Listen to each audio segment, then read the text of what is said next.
पत्नी आपसे लंबी थी कि आपसे छोटी थी? हमसे छोटी थी। अच्छा, आपसे मोटी थी कि पतली थी? एकदम पतली, हमसे भी पतली थी। आपसे भी पतली। तो जोड़ी तो बैठी गया था, तो काहे छोड़ के भाग गई? महिला आयोग में गए कि नहीं गए? जी नहीं, वहाँ पे नहीं गए। महिला आयोग में पुरुष कैसे जा सकता है? अच्छा, पुरुष आयोग में गए कि नहीं गए? जी नहीं, वहाँ पे भी पुरुष आयोग तो बना ही नहीं है, तो कैसे जाएंगे? एक दीपक भैया है, उसी के साथ हम बात कर रहे हैं। तो फिर भाभी ने उनसे पूछा भी कि शिल्पी इतने रात तक कौन भाई बहन है जो 12 बजे 1 बजे रात तक, और वो भी बिहार में तुमसे बात कर रहा है। जिनकी पत्नियां जो है बेवजह छोड़ के भाग जा रही है, उनका दर्द समझेंगे। और देश में एक महिला आयोग के तर्ज पे जो है पुरुष आयोग बनेगा, और इस देश के हर एक राज्यों में भी पुरुष आयोग बनेगा, ताकि पुरुषों को समय पे इंसाफ मिल सके। वो इतना हाव भाव से रहती थी, पूरा घर का काम संभालती थी, देख रेख, खाना पीना, बर्तन वासन सब कुछ करती। जितना गहना था, पैसा था, लगभग 6 भर गहना था, भाभी का गहना था, सब चुरा के जो है, और 75,000 रुपये कैश है उसके पास। टोटल चीज़ घर में जो भी था हमारा पैसा का दिया हुआ था।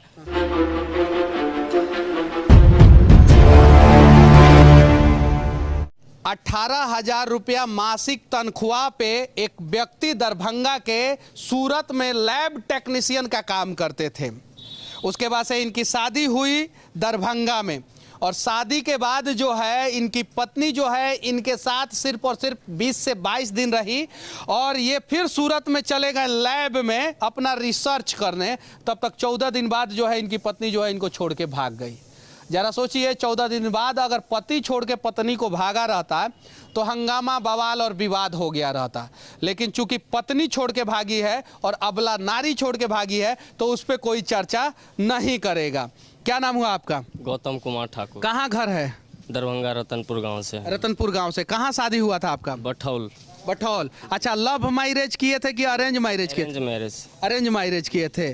तो अरेंज मैरिज किए थे तो दहेज कितना लिए थे? कुछ नहीं लिए थे, 1 रुपया नहीं लिए थे। जो भी खर्चा हुआ था 8-9 लाख के करीब मैं खुद अपने घर से किया था सर। तो जब अपना घर से खर्चा कीजिएगा तो पत्नी भागेगी ही ना, ऐसा ही ना।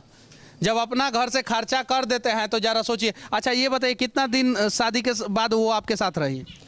17-18 दिन मेरे साथ रही। उसके बाद मैं 31 मई को अपने घर से चला गया सूरत। शादी कितने तारीख को हुआ था?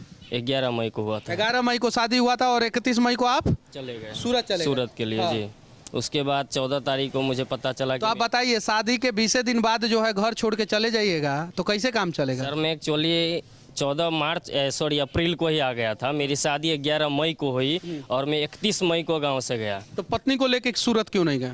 नहीं गए सर कि उसका कुछ कारण था, कुछ मजबूरी हो गया था, जिसके कारण हम नहीं लेके गए। और उसको पूछे बाद में कि तुमको चलना है, तो बोली कि नहीं, हम यहीं भाभी के साथ खुश है और यहीं पे रहेंगे। भाभी के साथ खुश हैं? वो तो इंतजार कर रही थी कि आप इधर से जाइए। और अच्छा, ये बताइए, गहना वहना लेके नहीं ना भागी है? जी, टोटल चीज़ जितना गहना था, पैसा था, लगभग 6 भर गहना था, भाभी का गहना था, सब चुरा के जो है, और 75,000 रुपये कैश है उसके पास। टोटल चीज़ घर में जो भी था हमारा पैसा का दिया हुआ था। उनके माँ बाप। किसके साथ भागी है? वो दीपक राउत नाम का लड़का है, कहाँ का रहने वाला का लड़का? मलिकपुर का। मलिकपुर का। जी। उसके खिलाफ आपने FIR किया कि नहीं? FIR करवाया है मैंने। तो फिर पुलिस पकड़ रहा है कि नहीं? पुलिस सर कुछ छानबीन नहीं कर रहा है। रोज़ रोज़ हम उनसे न्यूज़ लेते हैं, बोलते हैं कि कुछ नहीं हो रहा है, उसका कुछ पता नहीं चल रहा है, नंबर ट्रेस वगैरह नहीं हो रहा है। महिला आयोग में गए कि नहीं गए? जी नहीं, वहाँ पे नहीं गए। महिला आयोग में पुरुष कैसे जा सकता है? अच्छा, पुरुष आयोग में गए कि नहीं गए? जी नहीं, वहाँ पे भी पुरुष आयोग तो बना ही नहीं है, तो कैसे जाएंगे? पुरुष आयोग आज तक बना है किसी पुरुषों को इंसाफ दिलाने के लिए। और बिहार में जितना भी महिला संगठन है, उन लोगों से विनती करना चाहता हूं कि जरा देखिए, ऐसे ऐसे लोग, अच्छे अच्छे लोग, भोले भाले लोग जो है ना, वो हर दिन किसी ना किसी नारी से वो ठगा रहे हैं। सही है कि नहीं? जी एकदम। अच्छा, उसके बाद से फोन पे बातचीत हुआ कि नहीं? जी नहीं, फ़ोन नहीं लग रहा है उसका। उस लड़का का नंबर 2 दिन पे 4 दिन पे व्हाट्सएप उसका लास्ट सीन 2-4 दिन में अपडेट बताता रहता है। मैंने पुलिस प्रशासन को भी बोला सर इसका लोकेशन। कहाँ है वो लड़की? कहाँ है उसका कोई पता नहीं चल रहा है, कहाँ है नहीं है वो। उसी लड़के के साथ है, कहाँ है नहीं है वो हमको पता नहीं है सर। उसी लड़के के साथ है, लेकिन बिहार में है कि बिहार से बाहर? बिहार में है कि उसके बाहर है वो हमको नहीं पता। अच्छा, पत्नी आपसे लंबी थी कि आपसे छोटी थी? हमसे छोटी थी। अच्छा, आपसे मोटी थी कि पतली थी? एकदम पतली, हमसे भी पतली थी। आपसे भी पतली। तो जोड़ी तो बैठी गया था, तो काहे छोड़ के भाग गई? सबसे अच्छा, छोड़ के काहे भागी है? कुछ रीजन पता चला है आपको?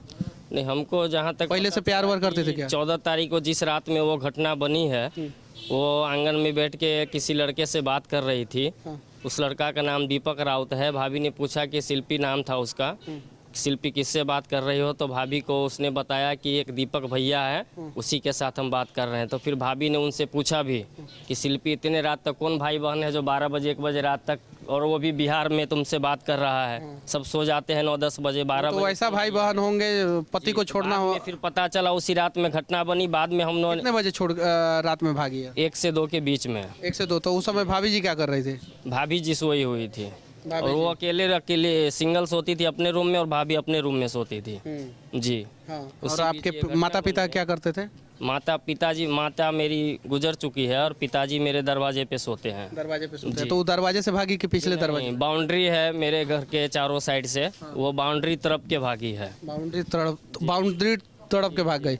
अच्छा, 20 दिन आप उनके साथ रहे हैं, तो 20 दिन में कुछ नहीं बताएं कि हमको किसी? सर कुछ नहीं बताया। वो इतना हाव भाव से रहती थी, पूरा घर का काम संभालती थी, देख रेख, खाना पीना, बर्तन वासन सब कुछ करती थी। क्यों भाग गई? रीजन क्या हुआ? रीजन जब सब कुछ कर से प्यार करती थी, बाद में हमको पता जब चला। यार तुम उस लड़के से प्यार करती थी तो एक लड़के का जिंदगी क्यों बर्बाद की यार?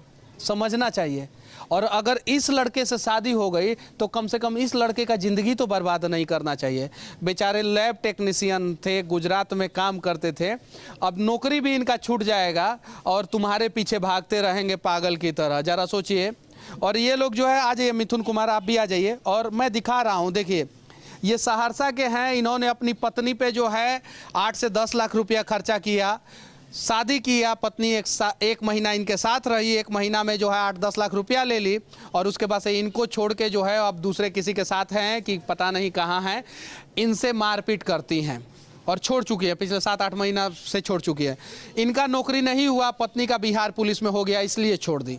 जरा सोचिए, अगर इनका नौकरी हो जाता, पत्नी का नौकरी नहीं होता, तो ये छोड़ देते तो अच्छा लगता। ये जो है गुजरात में काम करते थे, और इनकी भी पत्नी इनको छोड़ के चली गई, और इनके साथ भी इनकी पत्नी सिर्फ और सिर्फ 1 महीना रही, और इनके साथ भी पत्नी इनकी 1 महीना रही। तो जितने भी पुरुष पुलिस वाले हैं, कम से कम इन दोनों पुरुषों को इंसाफ दिलाने का प्रयास करें, और जितना भी आयोग है कम से कम इन लोगों के लिए भी आवाज़ उठाए।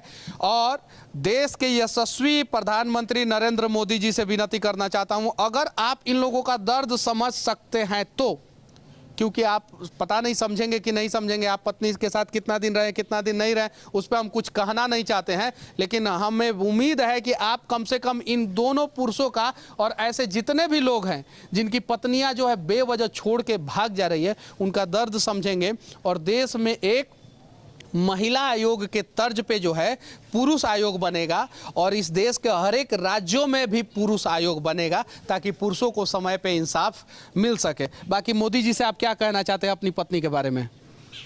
मोदी जी से हम यही कहेंगे कि जो भी सिस्टम है, समाज है, उनको थोड़ा अच्छा बनाइए, अच्छा कीजिए, ताकि दूसरे के साथ ऐसा कभी भी घटना नहीं बने। किसी के साथ पत्नी अगर आपके साथ आ जाएगी तो रहिएगा उसके साथ? जी नहीं, हम अब उसको नहीं रखने वाले हैं। नहीं रखना, क्योंकि जो एक बार घर को तरफ के चली गई है, उसको हम फिर से नहीं घर में ला सकते हैं। आपकी पत्नी अगर आ जाएगी तो रखिएगा कि नहीं रखिएगा? नहीं रहना। नहीं रखिएगा। तो फिर क्यों केस किया है? तो छोड़ दीजिए। केस किए हैं, जो भी मेरा पैसा खर्चा हुआ, इतना मेरा इज्जत चल गया, सब कुछ चल गया, तो हम कहाँ जाएंगे? मैं हमको घर से निकाल दिया गया है। घर से निकाल दिया गया क्योंकि आपने लव मैरिज किया था, इसलिए। अच्छा, नीतीश कुमार जी से आप क्या कहना चाहते हैं? नीतीश कुमार जी से यही कहना चाहते हैं, जो भी हमारे साथ हुआ अब किसी के साथ ना होना चाहिए।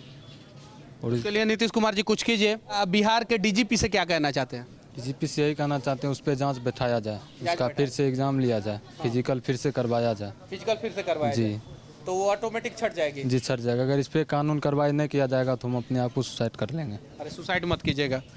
इन दोनों को इंसाफ मिलना चाहिए, और बिहार के मुख्यमंत्री नीतीश कुमार से तथा बिहार के डीजीपी से विनती करना चाहता हूं, साथ में देश के प्रधानमंत्री नरेंद्र मोदी जी से भी विनती करना चाहता हूं कि देश में एक पुरुष आयोग भी बनाया जाए, जो पुरुषों के साथ हो रहे उत्पीड़न पे काम करे और पुरुषों को इंसाफ दिलाए। बाकी ये 2 अबला पुरुषों के साथ हमारा ये प्रयास कैसा लगा, कमेंट करके जरूर बताना। जय हिंद।